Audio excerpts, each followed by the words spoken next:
McCarthy, Gayle, Telfer-Stevens, aka the Dolls. How are you? Good. Good. Hi. How are you? I'm so happy to have you speaking to me on Gauge Your Chat. Here, I'm feeling a wee bit warm, but before we start, I think I'll just take my t-shirt off. Oh, that's so good. We should have gone over. I know. You don't need to, you are the Dolls. Even for the fans. It's great, isn't it? Looks Oh, it's good on cracking you. with your boobs like that and all. I didn't rip it earlier on, I didn't. Oh, it's great. I feel a wee bit out the loop and all, so I just think of... Can I be a doll now? Can I be a doll now, please? Yeah, what colour are you? You could be purple doll. Yeah! So lovely to see you both.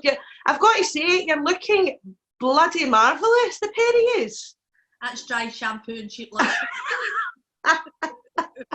Or just put an eyebrow on. And a bit of lip balm. I feel as if I'm back in the 90s. And I'm 50 a bit of lip balm, a bit of mascara. For sure. Well, I put the red on because I was thinking to match the heart. Mm-hmm. You want to dress up for the Dolls? It's not every day you get a wee private audience, is it? Private. So, I mean, are you actually feeling as good as you look? Is this a credit to how good you are as performers? Because you look fine. Do you feel fine? How are you coping? Louise is up. Good days and bad days. My house was shite. I found a bit happy at the side of my couch before it came on. Because this is the thing. You're mummies. You're both mummies. Yes. How's that going in this time? I'll let Gayle answer that. She does the whole That's the quietest I've ever seen the pair of you. I just have tantrums daily. I have actually stormed up the stairs and slammed the door a couple of times and going, I'm not doing this! It's supposed to be the kids, but you're having the tantrum. It is like that advert in the supermarket, but because it's a shame, isn't it? But listen, as long as they're happy and healthy. It's hard for them because, Gayle, your wee girl's in primary school, Stevie, isn't she? So you're obviously doing homeschooling, and Louise, your wee boy's just over 1?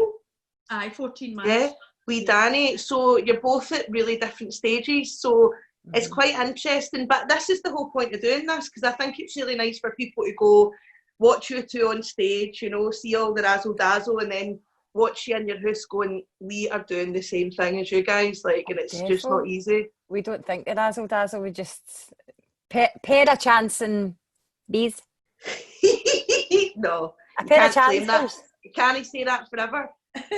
Not forever, but we're just a pair of chancers, Louise? No.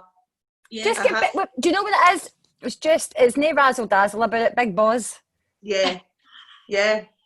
Well, that's the thing, because obviously you're known together as the Dolls, who are they must be Scotland's biggest comedy duo for a long, long time, surely. I don't know the stats, but I think they most likely are. We don't never ever look at them. It like that. No.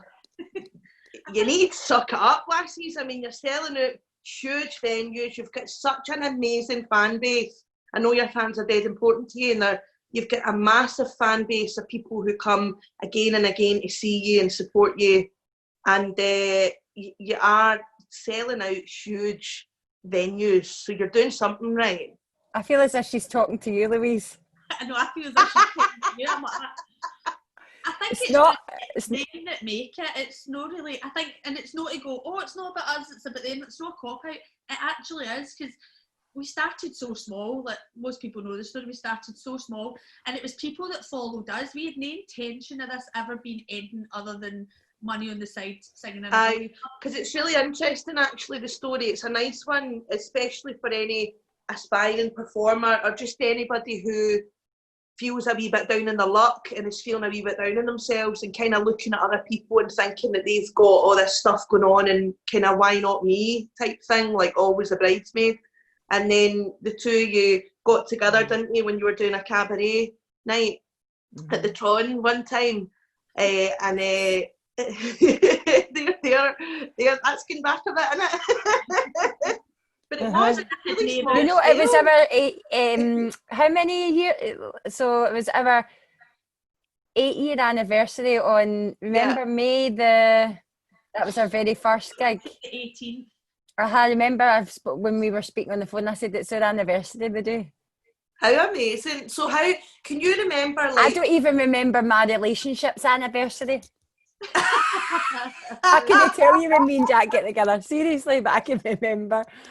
I think because you'll never ever forget that kind of first gig, but obviously going back to like how we did get together, just... Can you remember though the first, like, I always think it's interesting for people to hear, like, you know, the first kind of chats. Did you straight away, like, how did it work? Did you kind I just loved her. How did it happen? Like, what was the chat? I just loved her when I met her. I was like, and it's not like I say, oh, she's like, I love myself, but we're very similar. And you're allowed to love yourself. Okay. Absolutely, but it was a case of that I'd never really met anybody like Louise in the world of performance, because we're all very different, and we trained in London not at the same time. I was a wee bit earlier than, well, she's younger, right? But I remember meeting her and going, oh, there's somebody else that does this that's like me and doesn't have a posh accent, and this tries to be maybe something else. She was just her, and I was quite mesmerised, and she kept putting foundation on her lips and then lipstick over. I used to do that, Louise. She was doing that, and she was beautiful. She had a white, and listen, I sound like a pure fan. I'm a fangirl. Sorry, you're just setting it up for Louise. Louise has got to now match that. No, but she had a white and black dress. Mind the black and white dress that you had in your lovely wee leggies, because you've got wee leggings and a wee stiletto shoes. And I forgot some of the words to my song, and she was singing it along with me. Oh, Lou. Do you remember that? Well, of course I remember it. Yeah. And that was the start then of a glorious stage partnership. But we've known about each other before we met. Yeah. Because we had so many people in common. We'd be like, aye, she's a cow, that one's all right. Like, yeah. There was a bit of that, wasn't there? But there always is chat like that. You're going to need to stop calling me a cow, because people think you like me. You're going to ruin the image. I can tell you that right now. I think I knew you then, Doll. No. I didn't know you. No, we didn't. We hadn't met. I hadn't met her. I knew Leah. Well, I knew of you, but I knew Leah before I knew you. Yeah. How crazy. Isn't it crazy? But that's interesting what you were talking about, because I did want to mention this, and it's interesting. I don't know about you, Louise, but I work with Gayle all the time, so I know the answers sometimes that she's going to say. So she is so modest about things, and it's to the point of infuriation with me. I'm like, just the truth. And but I really like everybody to know about your training, both of you, because a lot of people don't realise how versatile you are, how experienced you are, and actually the high standard of training that you've got from back in the day when you did it. And I love the fact that you're, like Gayle saying, that you didn't, you had never really met anyone like you, because you'd both actually come from West End shows, hadn't you? Like, that's where what you've been doing down in London. Yeah. It does seem like we've just come for the back and beyond, like just up the road. But so much, like people, because you're kind of chameleons as well, though. I've got loads of pictures to show people of you in different roles, and you wouldn't always. People might have seen you before and went, "Oh God, I didn't even realise that's who that was." Do you know what I mean? And that's the beauty of it. I think it's just because you find yourself in this world that sometimes can be quite disingenuous. Is that a word? Yeah. Anyways, that's my word. And is that a word, I think. And it's almost like, how do you create, or it wasn't even a question, but when we started getting into the dolls, it's like, so how do you create something that's as genuine as what you meet, the people that we knew and met along the way in our lives and from when we were younger, and in life, like very working class people. That's it, isn't it? Yeah. What about you, Lou?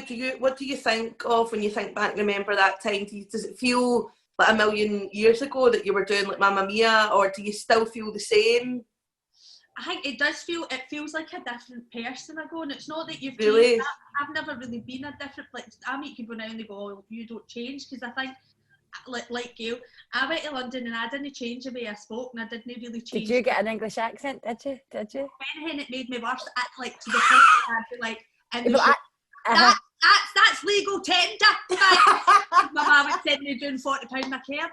Do you know what I mean? And I'd be like, totally. It almost made me worse. Like I was like, I'm Scottish, right? I spoke like braver. Like totally patriotic, total. Yeah. And I think when I come up the road, like what Gayle says, is like as soon as I seen her, I was just like, oh my God, come here. I know I don't know you, but I do know you, and I know. And I think because she'd been in London, I'd been in London, I'm like, that's pure mental into like we could identify.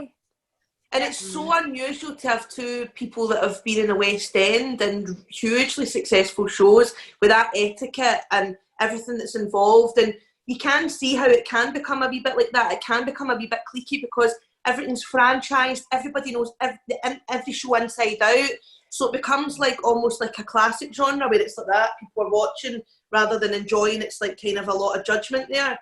And it's really unusual to have two women who come out of that and then go into really great, and I say mainstream in a positive way because I'm all about mainstream, so I think mainstream comedy is hugely important, and it's not to demean the work of it or anything, but to go from the West End to mainstream comedy is probably really unusual, I think. So you must have found something in each other that kind of navigated you that way. I think we do talk. That was the thing that was the first little, I don't know, ignition, whatever, if you like, that went, there's something about you that I really love and vice versa. And I don't think we thought, oh, we're going to write something together. We just went, do you want to go out and drink wine and get fun? Not really much else in it. And then that kind of came off the bat just because we were scared. It wasn't a plan. You started then going... You started off, and you can tell me if I'm wrong with my Dolls knowledge. You started off like in the social clubs, so like the working men's clubs, going round and entertaining people who basically gather at the weekend to have the best time, and their money's really important to them because you know it's a working class kind of thing. So it's and it's like the pressure of knowing that they're going to tell you if you're shit. Absolutely. So I mean, I don't know. Let me tell you, they did. How valuable was that experience? Like creating, because at the time I don't think you really realised you were creating this huge big brand, but it kind of did. I think that it, obviously looking back on it, like hindsight's a great thing, but it was really crucial because you did have to muck in. I mean, we did everything, didn't we? I mean, the first setup was like put the speakers up and the star cloth up, remember? We shouldn't mention that, but just like... By the whole college will still get their star cloth. But it was like everything, we just mucked in, and it was, I suppose it was like a kind of reflection on the people that were working, that were watching us, because we worked like our graft, and then at the end of that shift we would get our money like a normal work, like really grafting person. Yeah, like a pay packet almost. Absolutely. Like And I think that obviously characters wise, absolutely, like you found your feet, you found what really died in its arse, you found out different rhythms, people are talking, what do you do about that, how do you approach it? There's just hundreds of things that you just learned so much about. Oh my God. So that's you learn how to do the ones in one of the clubs with her famous slippers on. Let's see what else I've got of the old stuff. If there's not a lot of the old stuff, I don't know if it's been so wiped off. This is one of my favourites, right? This is an example of what you're talking about where you've come, right? Here's your wee van, right? There's your wee van. Oh, Hector. Like, you mean you think about now going to theatres, you roll in with trucks. It's like, you're like, do you know what I mean? You're doing these huge commercial venues, and that's the kind of start of it. And I just think that's so lovely. That night we decided to do, like, because we never had many photos, we were just trying to build it. And that night we were like, let's do a photo shoot. So we were in a break here. We'd done the first. That was a bowling club in Edinburgh, Louise. That was the Marine Bowling Club or something. And remember we went down. There was a couple of jokes that kind of didn't go down very well. And we did that in the break because we went, fuck them. I We'll get no pictures. We'll need to do a photo shoot. And I think at one point she was doing splits at the top of that van. It's amazing though. It is amazing the journey that it's come on. And we never used to, because we would drive and we wouldn't stop at toilets and stuff, so we learned how to piss in a Costa coffee cup. And if we went to Edinburgh, we knew we were always getting a chippy on the way home because it's salt and sauce over there. So we loved going to Edinburgh. We're like, yes, chippy. How good is the Edinburgh salt and sauce? It's like, it's amazing. Here's another old picture. These are the golden oldies, lassies. Look at that. God, that is... Oh, Louise, you look lovely. Look at your skin, it's cracking. Your beautiful hair. I look like my dad. You do look like your dad. That's Billy. She's got mouth intact. She still get that mouth. Do you know what I love though? I love that even then you're starting, even though you didn't really realise, you're starting your branding. You've carried that forward, these wee coloured headscarves and all your wee tashies and all that I know that are not real. Yeah, they are during this lockdown. Currently, I know. But it is so nice when you look at it. They're so. It's that thing you've kept. What you've said that drew you to each other in the first place, right? Was that you were identifiable to each other, and you wanted to keep it like that. And what's really nice is, even though the brand and the dolls has grown and it's such a huge big production, it still is you two. If you took everything away, right, that's what I always say to you guys, see if you took everything away, it would still work, it would still be amazing because it's got that heart on the stage and it's not really changed, if you know what I mean, like it still looks the same. I suppose that's why we always do at the beginning of our shows as a front cloth. Yeah, I love that you do that. It's essentially, we do think about it as getting back to where we did comfy and it's us two on a stage. And I suppose like in a roundabout way, when you talk about it like that, it's just us in front of a curtain talking to the people that have put us there, actually. Yeah. I think without character, you've not got any plot and, you know, and dialogue and all that is all really great. But I think if you don't have character, then I think you've got no... There's no... I agree. There's no space. Out what that character is, like it'll write itself. Yeah. Put them in a situation, you go straight away, like nightclub, Agnes is trying to get off with somebody, Sadie's telling the lassie how to, you know, towards a damp cloth in a toilet. It's like, there you go, there, that's where they are. As soon as you so. What is your process? I'm always interested as a person that performs solo, what your writing process is like, because do you have a kind of set format, or does it just work the way it works, or how do you literally write together? Do you sit together, or do you sit apart and then come together with ideas, or how do you do that? We've always got ideas, you've always got situations that you would put the dolls in. I think that's the most important thing that we always think of, but we use a lot of what's happened to us along the way. And when we've been writing lately, it's all about the old stuff, the stuff that we've come through, the people we've met, everything about that, because you wouldn't even believe half the stuff that we've got up to. I mean, that's it essentially. But we text, we send voice notes. So you wouldn't start off together then, kind of with the writing process. You'd get your ideas, and then come together later on. It's what we've did it both. We've did it where it's obviously the now we can, so a lot of it obviously reasons is back and forth. Usually we go to Celino's, don't we, and treat ourselves to lunch. I was going to say, because a lot of people like to chat about where they write, and it's dead important to them where they write. We started in the roll shop in Partick, and then when we get a new arse, we then went to Celino's. But we did go somewhere. Where else did we go? We went to the Waverley Tea Rooms, which is now closed down. Oh, is it closed? Like generally when we're not in lockdown? It's totally closed. The one on in the south side.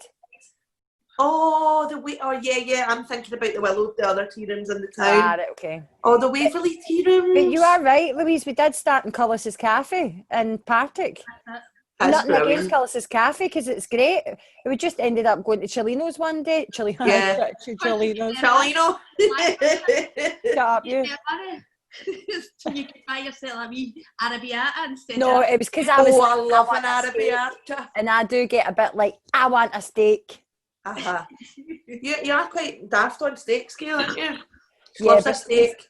Louise says because Louise has worked as a waitress in a really well-known steak place and she knows everything to do with steaks. So see, when I'm like that, well done, she goes, it's a waste. It is a waste. I wouldn't let you have a well done steak either. No?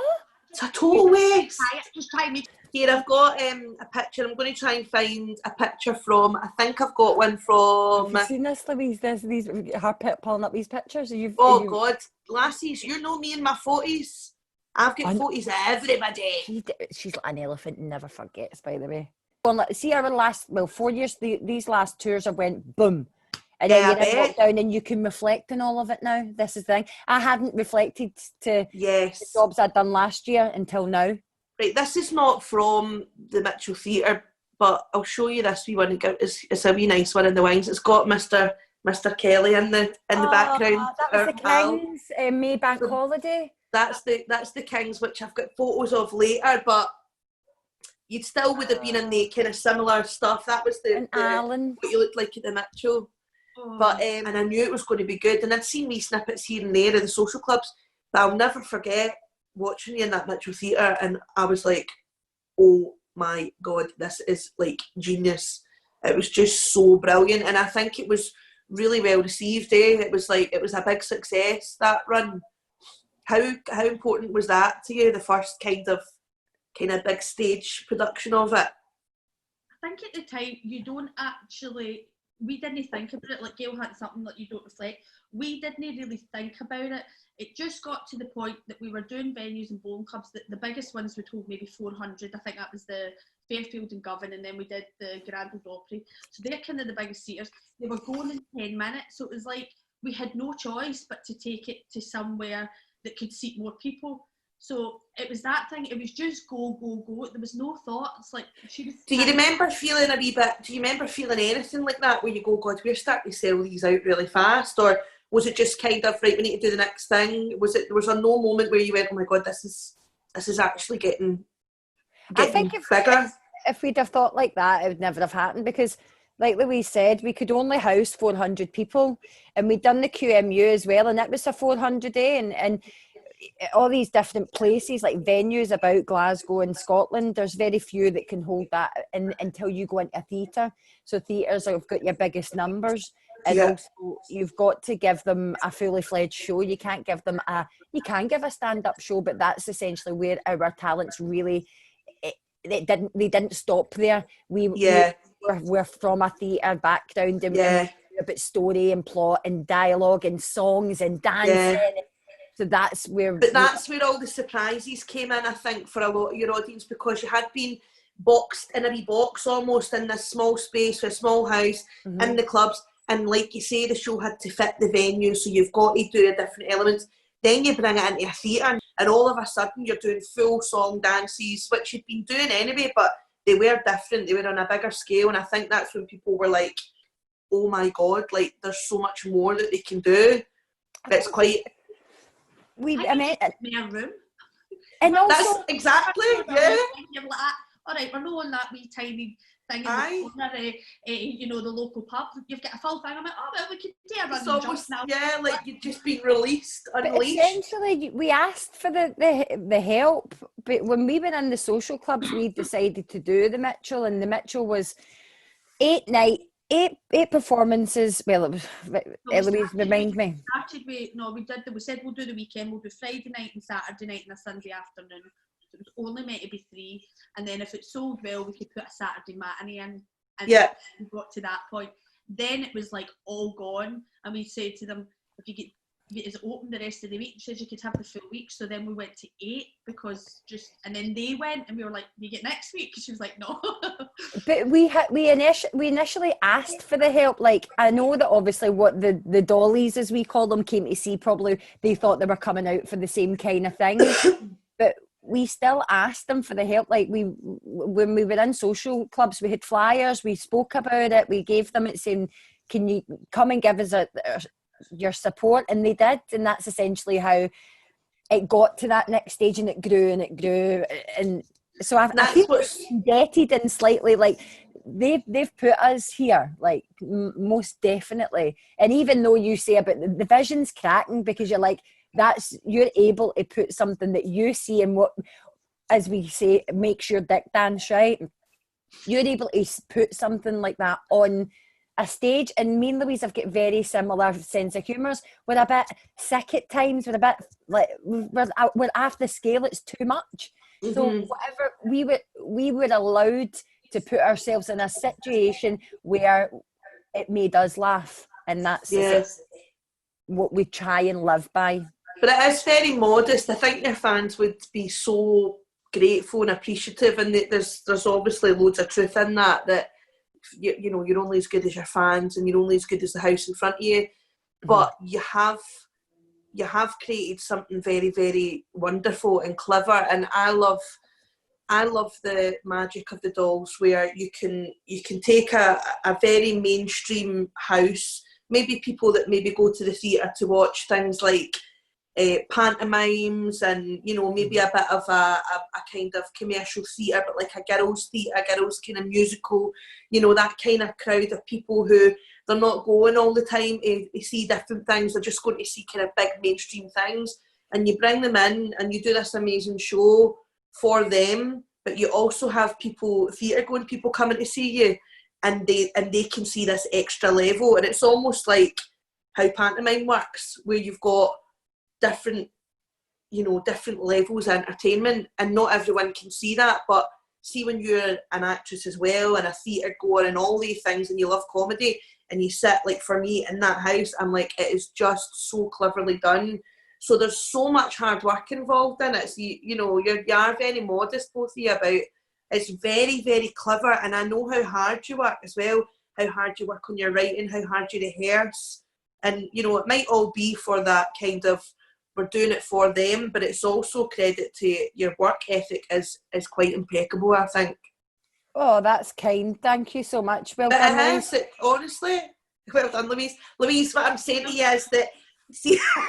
But listen, it's about, I suppose, like, I'll shut up in a minute, but I just want to get this point across, is the fact that... talk, excuse your chat. Excuse your chat, I know, but there's two is. But listen, it's almost like, see that non-theatre going audience that maybe just go to panto and don't go and see anything else during the year. For me and Louise, or for Louise and I, and Louise myself, it's her and him, her and she calls me her.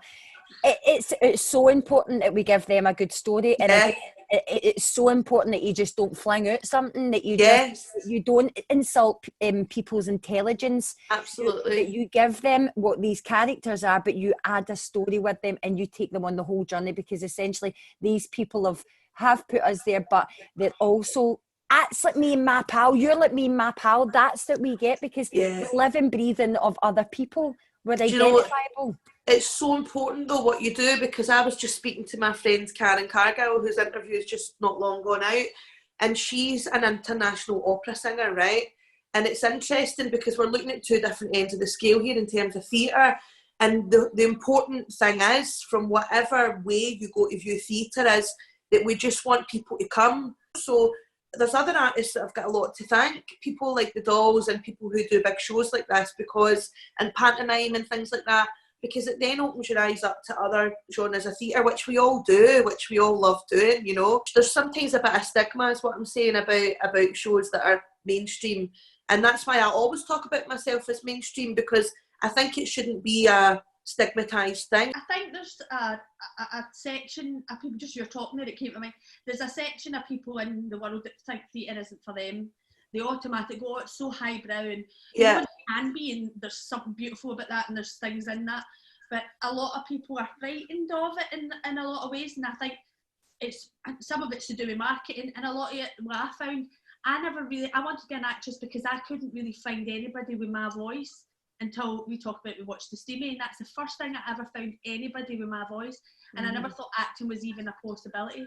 Yeah. To do that. So I think there's a whole section of society that really want to go to the theatre, and they just don't know that it's acceptable for them. And I think because we started on the ground and we went to them essentially, so we went into their house, house and went, listen, okay, we'll do the stand-up, but we'll give you a flyer, come to theatre, it's only us, it's fine, you know, we're mental, just come. And then they came, so I think it wasn't a plan, it sounds like a really clever strategy, but it wasn't, and the reason it worked is because you went to them and you said, it's all right. It's fine, you see, and it'll be a laugh. And I think that's probably what's been tapped into, is that kind of thing to say it's all right and that people like you exist and we'll do plays and we'll do things that you will feel represented in. Yeah. That's why. No, it's so true. It's so true. Look at that. Oh, that look terrible. No, you don't. You look brilliant. You don't. You just look exactly the way you're meant to look, isn't that? Oh, that's it's just. So, tell us about the experience of doing the Steamy. Not only the Steamy, but the Steamy on like Scotland's biggest stage. What was that like?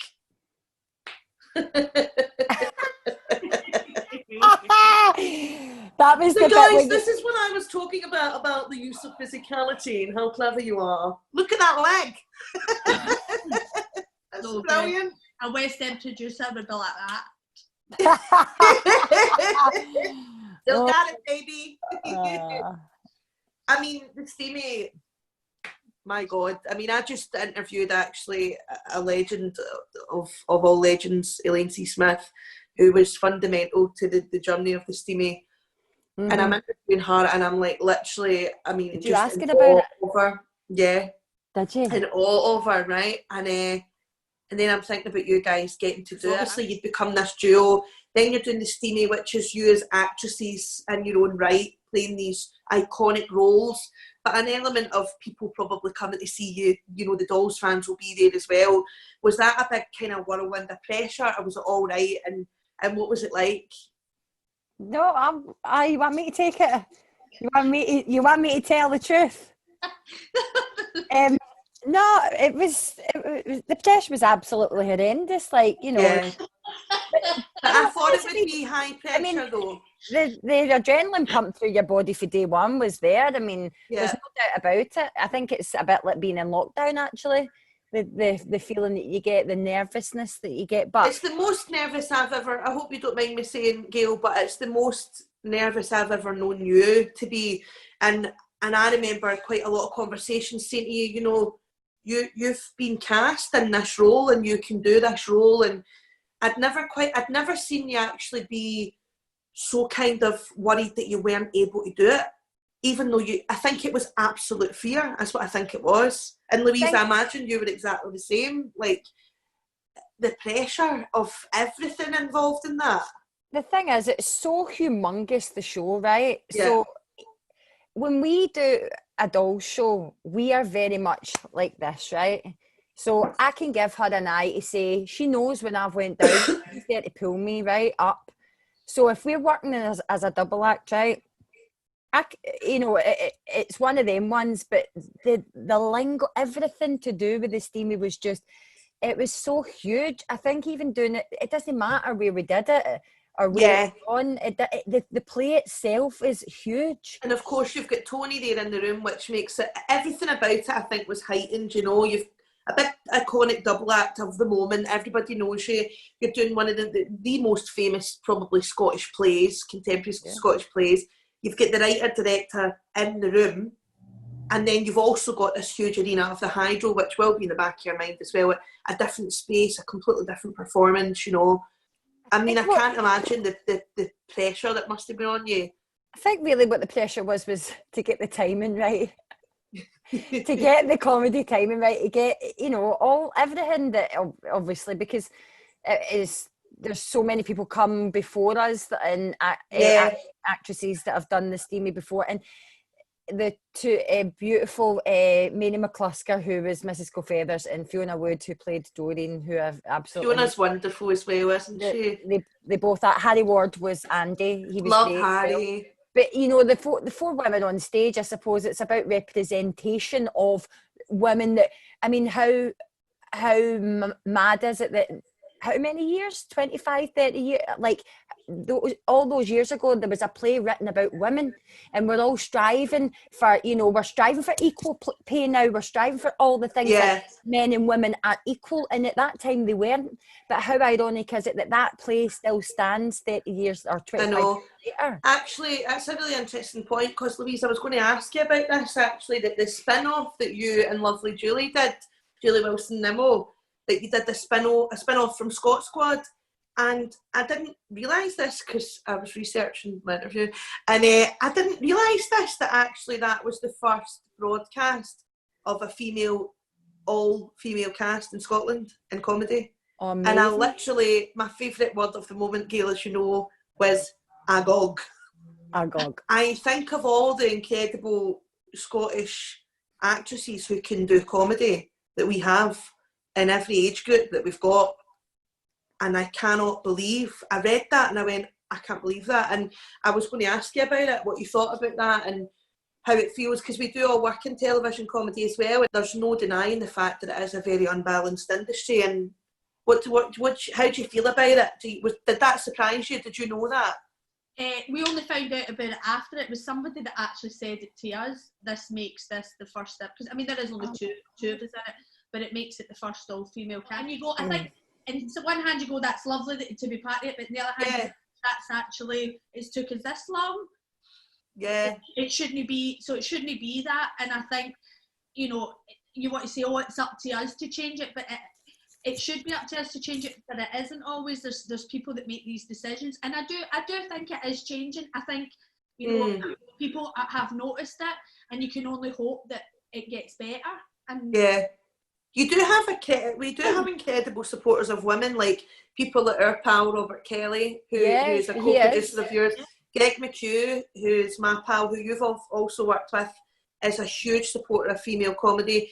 Chris Grady, who you guys know, I've worked with, and I work with. He's my editor. So I think, and these are, with the exception of Robert, all a younger generation of men. But I mean, Robert actually is an ideal person to chat about because he is from a slightly different generation, although he looks quite young. He looks good these days, Robert does. But he's a wee bit older than you think. It does look good. Go again, I'm sick of mentioning him. But you know what? It's really ironic that most female comedy and female comedy shows, theatre shows, are produced by men. Because it's men that see something in females and see them together. Probably when, you know, it started, it would be men that would be in a position to go and, you know, to be a producer, like, without sounding old-fashioned. Like, years ago, the woman was at home looking after the Waynes, you know. So they were in such It's you and Greg. They're in a position to go out and go, you know, because we're at home looking after kids. But that's totally changed now. Like, in my house, it's really balanced, and that can only show progression. And in Gayle's house, it's balanced as well. Or sometimes. Is it? Well, it depends, you know. It depends on the month of the week. Who's get more on, but I think it's going in the right direction, and that's to be celebrated. And I think it's just I agree with you. I think we're going in the right direction. I think there's loads more support, and that was what I was going to say to you as well, Louise. You were just about to have your baby when you filmed that. How amazing! It was during the Wednesday, and I filmed it the Tuesday or something like that. Amazing! Oh my God, man! Was it crazy doing that? Did you feel different being pregnant performing? Because you also performed on stage. I saw you on the biggest theatre in Britain. Kept your height with a baby in your belly. I think you just don't think about it. Like, I honestly, it wasn't something I go, oh yes, I'm going to do this pregnant, and look at me, I'm such an amazing person. I literally didn't think about it. My work was booked in. The tour was booked. She had to do it. I'm starting on Monday. I'm phoning her going, I'm up with her for this tour. She's like, no bother, I'll do all the lifting. So it was amazing. Not an option, and I feel it didn't hinder me. People might have different experiences. It didn't hinder me because I think I just not ignored it, but I just didn't let it. I just was like, on. A lot of people won't have known that you were pregnant actually during that. I don't think, because you were quite far on. You're not about 6 months when I saw you at the Playhouse. When I finished 5.5, but 5. So just over 5. My gosh! But you had a good support there because Gayle, of course, did pantomime heavily pregnant also years ago, didn't you? No, but fine. I was 8 months. No, that I went on a wheelchair. Worst case scenario, we'll put you in a wheelchair. Worst case scenario. I did. I was a bit like. I want to show you pictures of the Playhouse because these are my favourite. These make me really emotional because I think, I don't know really how to explain why, but I feel as if I was most proud. I've been to see your first show in the Mitchell, and I saw you in the Kings, and I saw you here, and I just feel, it's just epic. Like, it was such a beautiful show. I think it was the spectacle of it all. It's not even us, it's like somebody. It's like look at this picture. Else. Look at this picture. This is epic. Oh my god. Yeah. I mean, look at all the, that's right up to the gods. There's nothing. You don't think it's you, and you don't think it's happening, because literally, and you'll probably know yourself, before that happens, I'm literally going, pull my pants up, right, get the hair in, right, okay, air about, hi. It's like, one of my favourite pictures of you two is this one. oh, look, that was the first one. It's because you're standing there. That was our first time in the Kings. Is it the Kings? I thought it was the Playhouse. Look, we've still got a junkie bar then. There's Robert. There's Robert's wee head in the middle.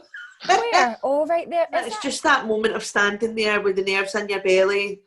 Like, I love that. I've got loads of these gorgeous pictures from your own website. Like these, there's photos of you in the wings and things. Like just these wee moments. Louise, look at this one of you. This is like what you're talking about. It's like, right, what's happening? Right. That was the Mitchell, Louise.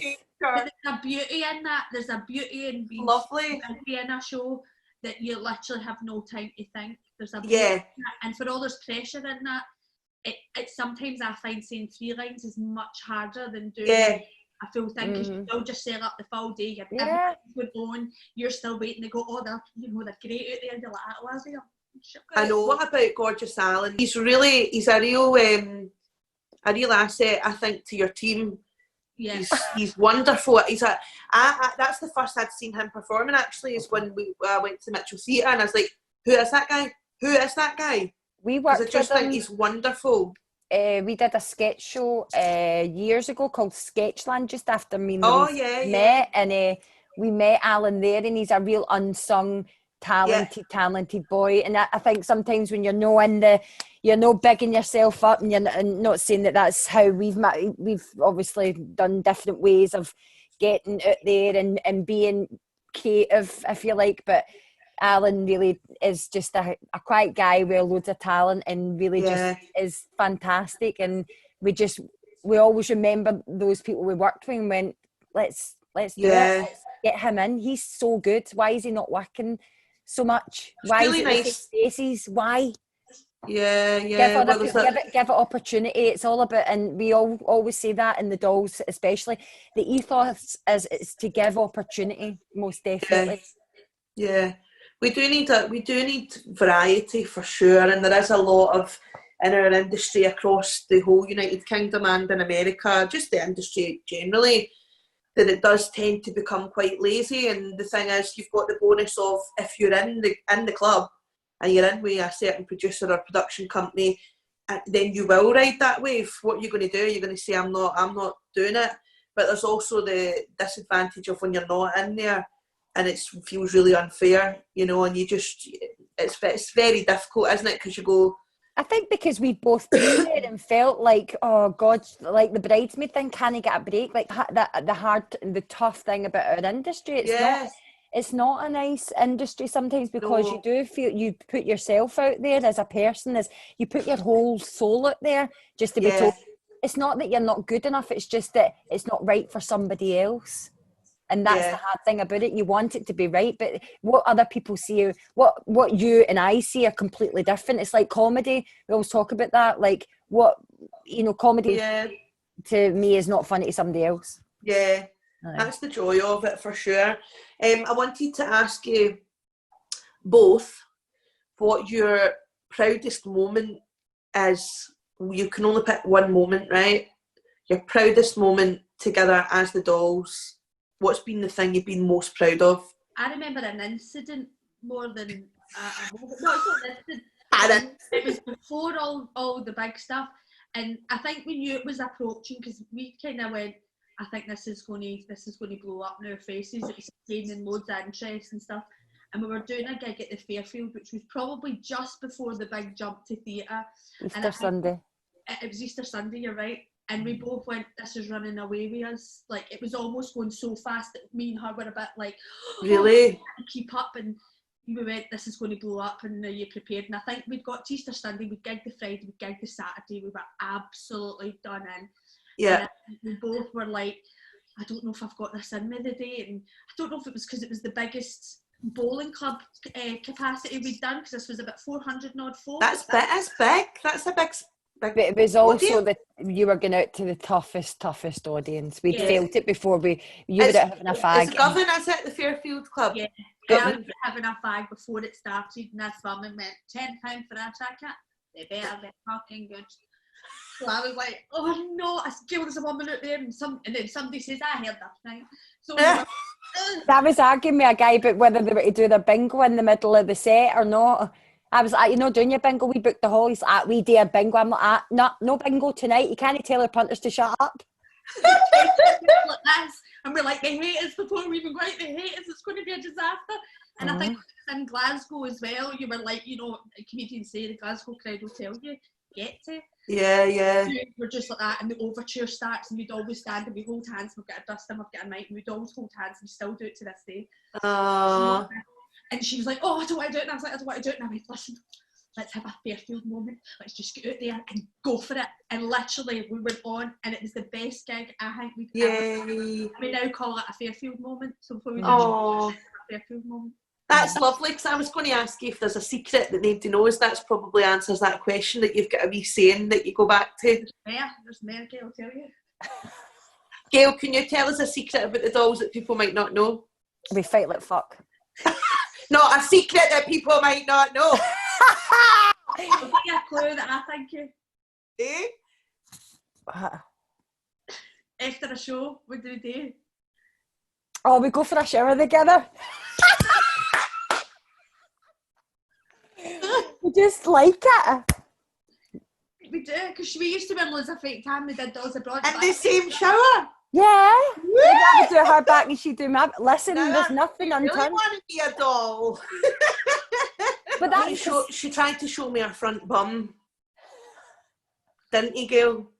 Yeah, I did. And what did you say when I was like...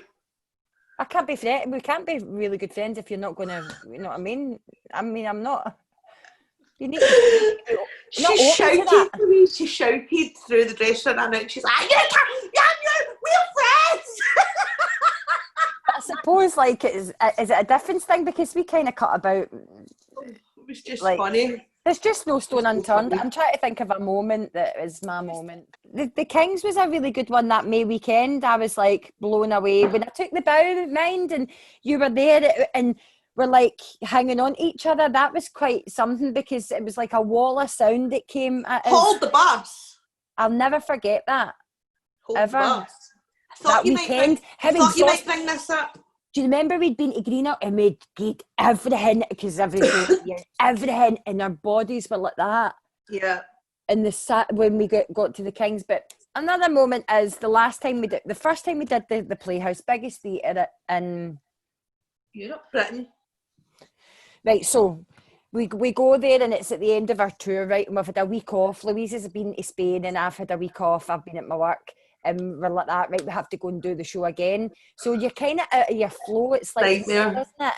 So this is going in at the end of stuff, because it was just the way it is. And an Edinburgh audience is very different from our Glasgow audience, but they bring so much other beauty. That the Edinburgh audience was really told us how we could do this, because we did a stand-up thing in Edinburgh Playhouse, and it really solidified that we could really do theatres, right?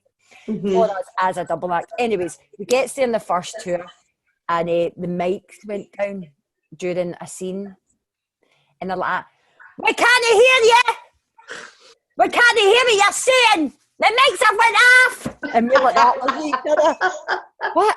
And seriously, I went to shit now, eh? Can't hear you, eh? So, Robert Kelly comes on with a handheld mic like that. No! And we're like that. So just the vibe that you're just like that. So you just want the thing to be over. You're like that, but you need to give the punters everything, but you're just inside. You go like, this is a really big deal for us, and it's like this. So it's always kind of been a bit of a.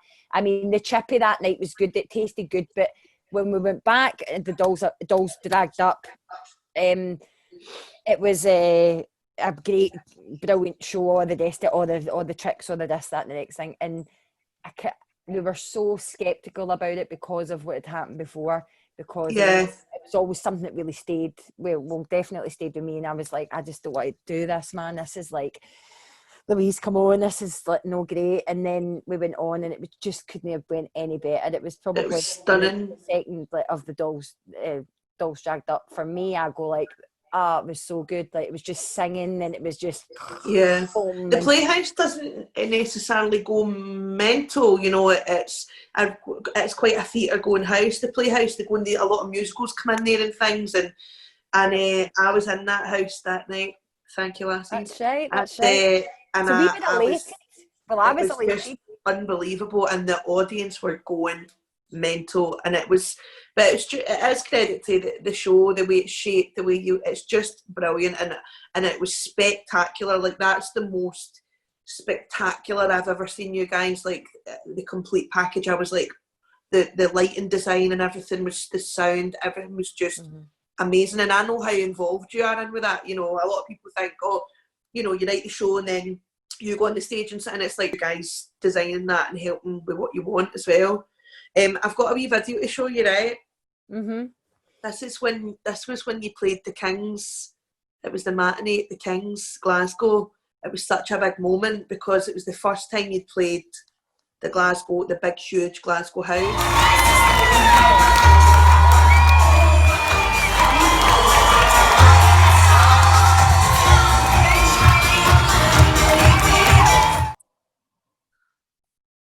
How cool is that? Yeah. You were like there, like, so we'd on stage and you were like left. I remember you jumping up and down. You had a sore leg at the time. Mind your wee leggy.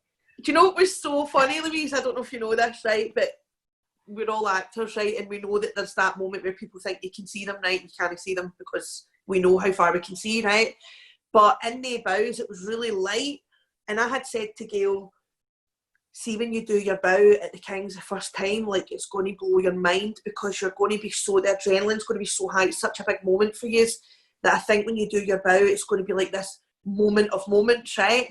And I had my wee sore leg, my wee sticky, and I couldn't stand up in it on its own. And I started filming the bow. I started filming the house quickly, even though you're not supposed to, but I knew the producers. So I filmed it because I wanted you to see the house in case you couldn't see it.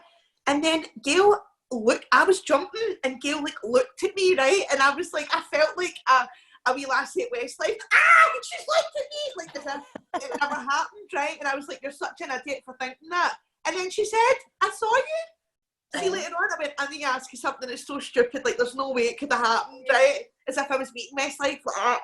And she went, I saw you, and I remembered what you'd said, and I was like, because it's just a beautiful moment. It's just incredible what you've done. What can we expect to see? What's the plans? I know just now everything's a bit up in the air because you guys had a tour booked in, didn't you? So I'm not sure what the situation on that is. Don't know until, like, obviously the country's a wee bit clearer, I suppose, but we're definitely out in a way of the show will go on, but we just don't know, like, definite for, I don't know, like. Yeah. And what about the future? Like, what about the future of the dolls? Is there anything that you'd like to do that you haven't done already? And I was always asking you guys about producing because I think you're so clever, and I was like, I wonder if you'd ever produce for other artists and things like that. Like, have you got any plans about anything like that? I think at the moment, just because obviously we're doing this next show, our head's kind of in that. So the plan is to obviously get that all singing and dancing and do that next show. But I think ultimately for us, we've always wanted to get them on screen in some capacity. And I think it's just, obviously it's taking this time to try and put something together, but we would ultimately love to see them in people's front room and things like that. So that's a wee that's always been a wee tick box. So hopefully we can achieve that. I'm sure people would love to see that. Right, okay, shall we do a little quiz to end our interview, since as you know each other so very well? I think we'll play what will we call it, Dolly and Dolly instead of Mr. and Mrs. So we're going to do who's who. Are you pink? Who's pink? Who's green? We're going to go with your chamois, aren't we? Not your chamois. I'm pink. Guys, what are they called? Headscarf. Right, so Louise is pink. Yeah. Louise is pink and Gayle is green. Yeah. This is going to be funny. Right, lassies, here we go. Who is the cheekiest? Outwardly to the public. Who's the most untidy? Oh, no, come on, Louise. Come on, doll. You're giving yourself a hard time there. I think it's me. No chance. Maybe. It doesn't matter. This is normally done with married couples, so what I would say is, you're as good as a marriage, so don't worry, you're not going to offend the other. Yeah. Who's the loudest? Who is the most patient? Oh, I love it when you do the same. Who's the best dancer? You can I'm only forget. joking. She can tap. No. It's her. She can tap. It's her.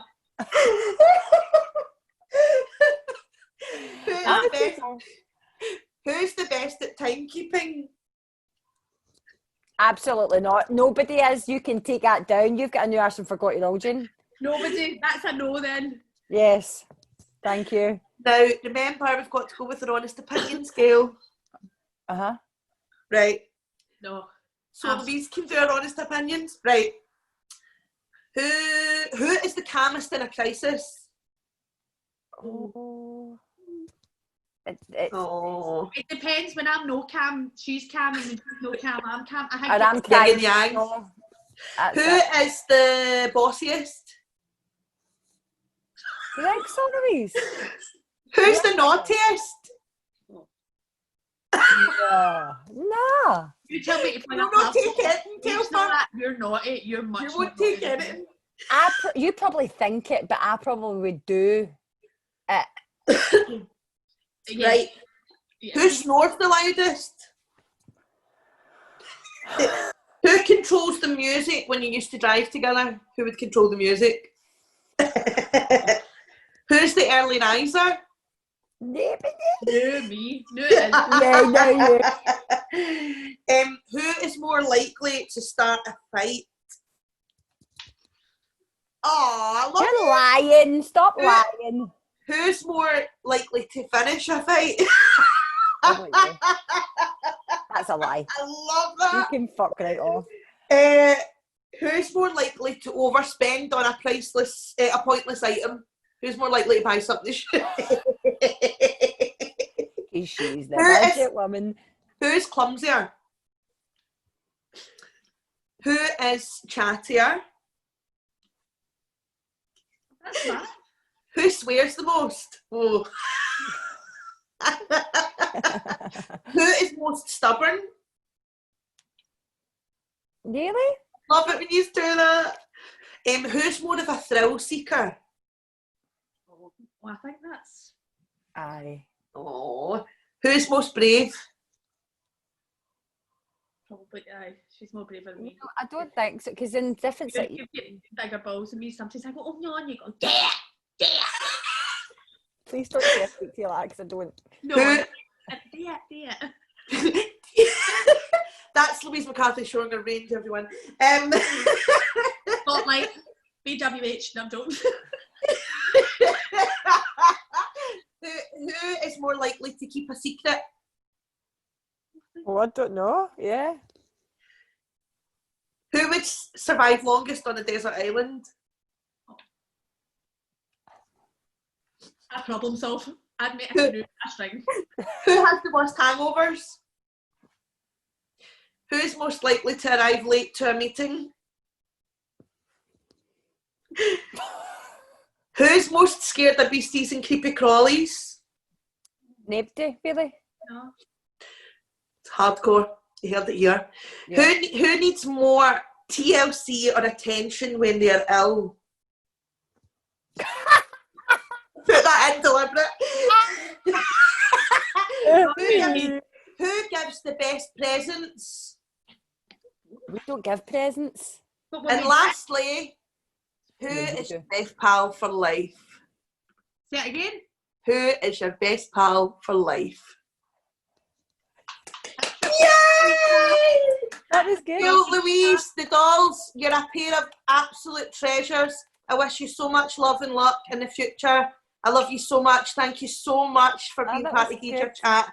You're amazing. We can't wait to see you on stage again soon. Thanks for having me. Thank you.